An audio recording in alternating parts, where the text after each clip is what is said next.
बिस्मिल्लाहिर्रहमानिर्रहीम अस्सलाम वालेकुम। कैसे दोस्तों, मैं उम्मीद करता हूँ कि आप सब खैर वफियत से होंगे। दोस्तों, आज मैं आपको होम्योपैथी की मेडिसिन एक्सरे के बारे में इंफॉर्मेशन दूंगा।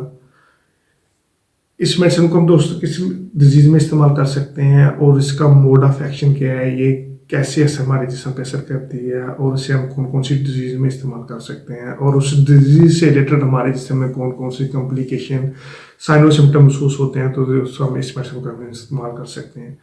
दोस्तों, ये तमाम इन्फॉर्मेशन मैं आपको इस वीडियो में बताऊंगा, तो मेरी आप सबसे गुजारिश है कि वीडियो को एंड तक लाजमी देखें। मैं हूं डॉक्टर उमर और आपको अपने चैनल होम्योटेक में खुशामदीद कहता हूं। होम्योपैथी मेडिसिन एक्सरे हमारे सेक्सुअल ग्लैंड पे बहुत ही अच्छा असर करती है। यानी ये एक ऐसी रेमेडी है, ये ऐसे लोगों पे असर करती है जिनके जो सेक्सुअल ग्लैंड है उसमें एक अट्रोफी जो है ना वो हो गई हो, यानी जिनमें जो सेक्सुअल ग्लैंड का साइज है उसमें एक रिटेंशन जो है ना वो देखने में आती हो, एक अट्रोफी देखने में आती है, उनका साइज जो है ना वो छोटा हो गया हो, चाहे वो किसी डिजीज की वजह से है, चाहे वो किसी पास्ट जो एक जेनेटिक कंडीशन की वजह से जो है ना वो छोटा हो गया हो, या फिर किसी भी रीजन की वजह से या किसी एक पास्ट डिजीज की वजह से जो है ना उसमें एक अट्रोफी जो है ना वो देखने में आती हो,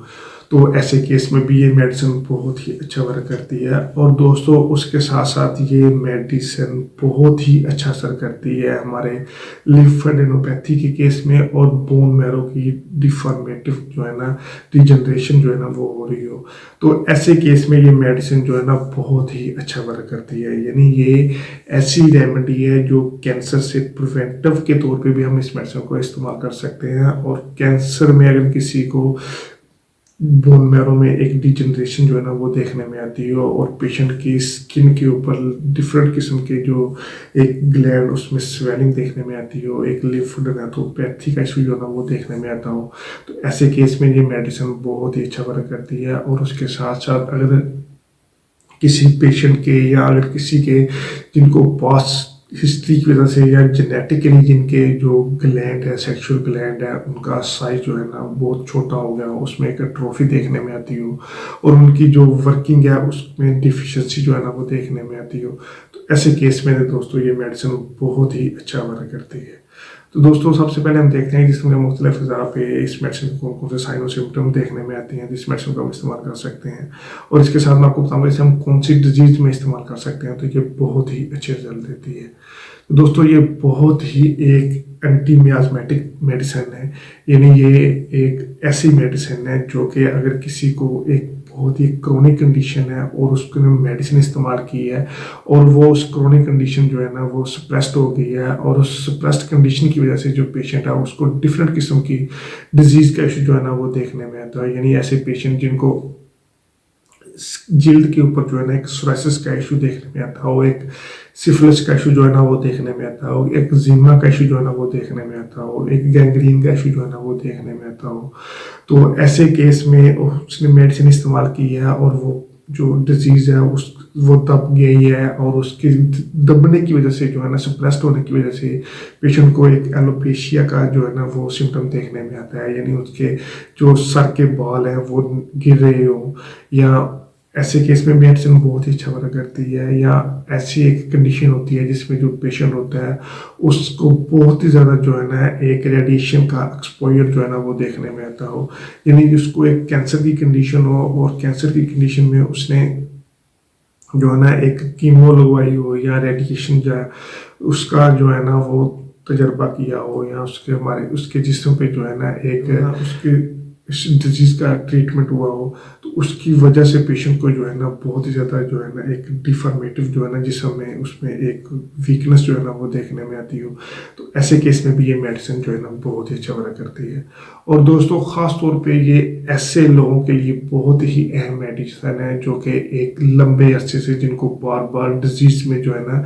एक्सरे करवाने का जो है ना वो एक्सपोजर जो है ना वो देखने में आता हो, यानी ऐसे लोग जो कि बार बार जो है ना वो एक्सरे करवाते हो किसी भी डिजीज़ में, या फिर ऐसे लोग जो कि एक्सरे का काम करते हो और उनको जो है ना एक्सरे रेडिएशन का जो है ना एक्सपोजर जो है ना वो बार बार जिस्म के साथ जो है ना वो होता हो, तो उसकी वजह से जो पेशेंट है उसको जिस्म के मुख्तलिफ अज़ा पे जो है ना मुख्तलिफ किस्म के साइन और सिम्टम देखने में आते हो, यानी उनको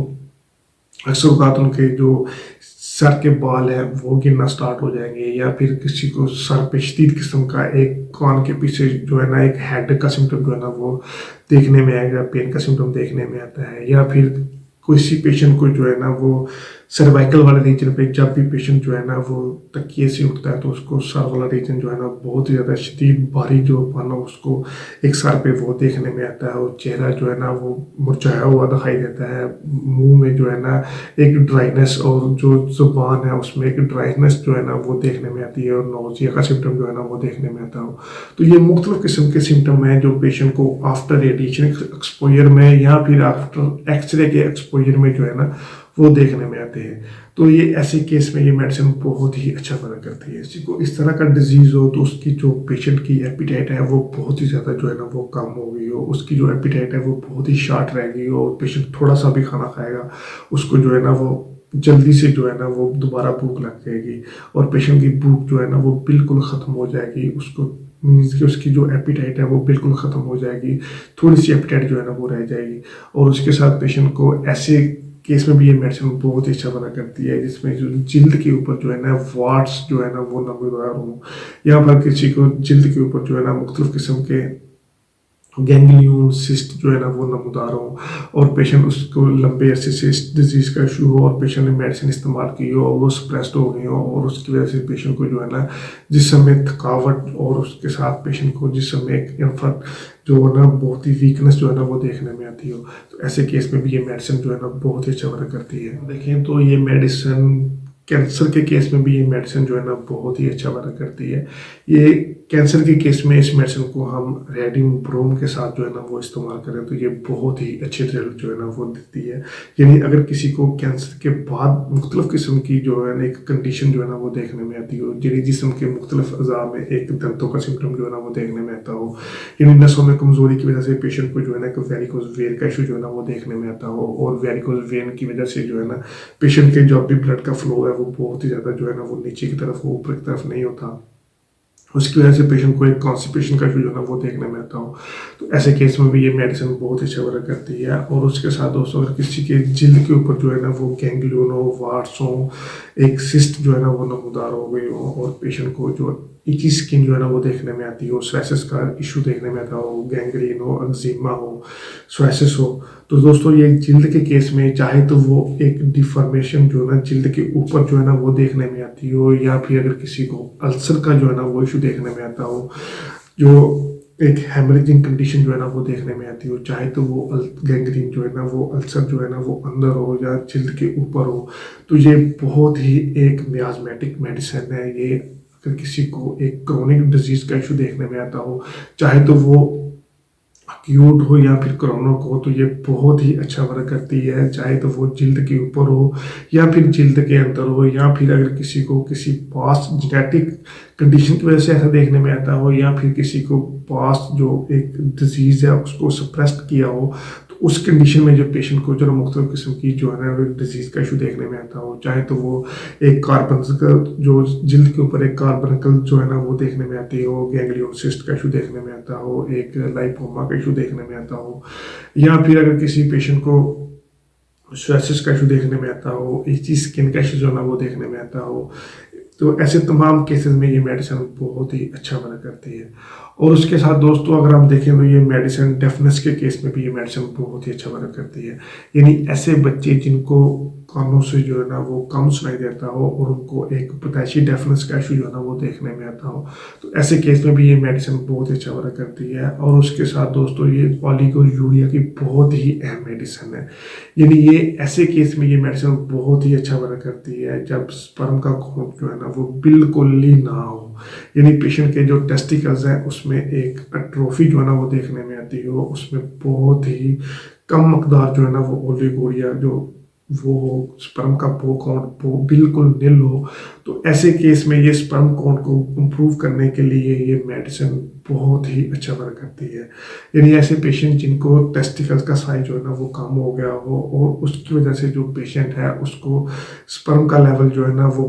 बिल्कुल निल हो, तो ऐसे केस में ये स्पर्म काउंट को बढ़ाने के लिए भी ये मेडिसिन बहुत ही अच्छा वर्क करती है, और टेस्टिकल के साइज को इम्प्रूव करने के लिए भी ये मेडिसिन जो है ना बहुत ही अच्छा वर्क करती है। ये दोस्तों बहुत ही अच्छा वर्क करती है हमारे स्किन के केस में, हमारे ओलिगोयूरिया के केस में, और हमारे जो है ना एक डेफनेस के केस में भी ये मेडिसिन बहुत ही अच्छा वर्क करती है। तो आइए हम देखते हैं होम्योपैथी की मेडिसिन एक्सरे, इससे हम कौन कौन सी डिजीज में इस्तेमाल कर सकते हैं। ये ओलिगोस्पर्मिया की बहुत ही अहम मेडिसिन है। ये एक ऐसी कंडीशन होती है जिसमें स्पर्म का लेवल बिल्कुल नील होता है और जो टेस्टिकल का साइज है वो बहुत ही कम होता है। तो ये ऐसे केस में ये मेडिसिन बहुत अच्छा वर्क करती है। और दोस्तों उसके बाद अगर हम देखें तो ये गैंग्लियन के केस में, जिसमें हमारी जिल्द के ऊपर जो है ना अंदर, हमारी जिल्द के अंदर जो है ना एक मुख्तलिफ किस्म के एक जो है ना एक गिल्टी जो है ना वो देखने में आती हो, तो ऐसे केस में भी ये मेडिसिन बहुत ही अच्छा वर्क करती है। और उसके साथ दोस्तों ये लाइपोमा के केस में भी ये मेडिसिन बहुत ही अच्छा वर्क करती है। और उसके बाद दोस्तों ये कार्बनकल्स के केस में, अल्सर के केस में, या फिर सोराइसिस के केस में, और उसके साथ दोस्तों फिस्टुला के केस में, वेरिकोज वेन के केस में, या फिर अगर किसी को पास्ट कंडीशन में गैंग्रीन का, अल्सर का, सोराइसिस का इशू देखने में आता है, तो ऐसे केस में भी ये मेडिसिन बहुत ही अच्छा वर्क करती है। तो दोस्तों ये एक बहुत ही एंटी मियाजमेटिक मेडिसिन है, जो कि सोरा केस में या सिफिलिस केस में या साइकोसिस केस में भी ये मेडिसिन जो है ना बहुत ही अच्छा असर करती है। तो दोस्तों अगर किसी को इस तरह की डिजीज़ का इशू है तो वो ये मेडिसिन जो है ना इस्तेमाल कर सकता है। तो इसको मेडिसिन को लेने का तरीका ये है कि इस मेडिसिन को आप कभी भी किसी भी होम्योपैथिक प्रैक्टिशनर के मेडिसिन जो है ना वो प्रिस्क्रिप्शन के बगैर जो है ना वो इस्तेमाल ना करें। तो जब भी अगर किसी को इस तरह का डिजीज़ का इशू है तो वो नज़दीक किसी होम्योपैथी डॉक्टर से जो है ना वो लाजमी रुजू करें। तो उसकी गाइडेंस में जो है ना आप ये मेडिसिन जो है ना वो लाजमी इस्तेमाल करें। दोस्तों ये हम देखते हैं होम्योपैथी की मेडिसिन एक्सरे से हम कौन सी ताकत में इस्तेमाल करते हैं, ये बहुत ही अच्छा चल देती है। दोस्तों होम्योपैथी की मेडिसिन एक्सरे से हम 30 CH में सुबह दोपहर शाम 2 ड्रॉप जो है ना इस्तेमाल करें तो ये बहुत ही अच्छे रिजल्ट देती है। दोस्तों ये एक बहुत ही रेयर रेमेडी है और बहुत ही इसका जो मोड ऑफ एक्शन है वो बहुत ही एक्यूट होता है। तो मेरी आप सबसे गुजारिश है कि आप जब भी ये मेडिसिन इस्तेमाल करें तो ये आप किसी भी डॉक्टर की गाइडेंस में जो है ना वो इस्तेमाल करें। उम्मीद करता हूँ दोस्तों मेरी वीडियो पसंद आई। मेरी आप सबसे गुजारिश है कि वीडियो को शेयर करें, चैनल को सब्सक्राइब करें और बेल आइकन लाजमी दबाएं। दोस्तों अगर किसी की कोई क्वेरी है तो वो नीचे में डिस्क्रिप्शन में दिए गए नंबर पर मैसेज कर सकते हैं। मैं कोशिश करूँगा उसको उसकी डिजीज से रिलेटेड जो है ना वो मेडिसिन प्रिस्क्राइब कर सकूँ। थैंक यू, अल्लाह हाफिज़।